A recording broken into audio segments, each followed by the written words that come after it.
channel. Thank you so much for clicking on this video. If you are new here, please make sure that you like, comment, and also subscribe to this channel. I share entertainment news, entertainment gossip.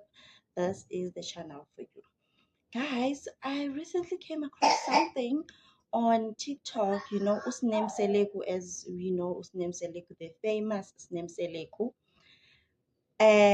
broke up with her boyfriend. The boyfriend that she was bragging about, posting on social media. It was love in the air. So the statement, yeah, Yoguti, they have broken up, was posted by the boyfriend. Ne?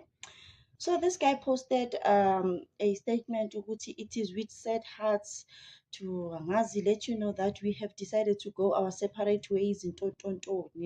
And then I go on the comment section, Kesana, because very umgosimos. I like people's news. I go on the comment section.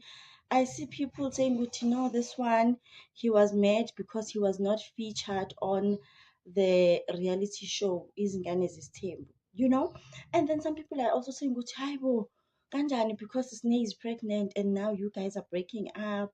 Like, what's cooking? And then no, guys, we decided to go our separate ways. We did not fight in Tontontoni, but we decided to go our separate ways because of personal reasons.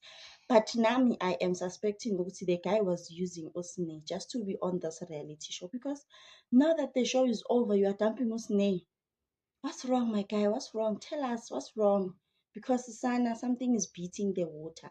And again, knowing Usne, she is going to get another boyfriend that is going to use her and don't. Like, my heart shame. My heart, I feel for Usne. And there were pictures on social media where it was suspected the girl might be pregnant. But she kept on denying the rumors. No, this is my stomach. This is how I am. Don't. But people in the comment section were insisting that no girl is pregnant. But we've seen her at the mall. She is indeed pregnant. So I'm just hoping she is not, because Sana, these men, they can't be trusted to shame. Anyway, guys, please like and comment in the comment section down below. I will see you on my next one. Bye.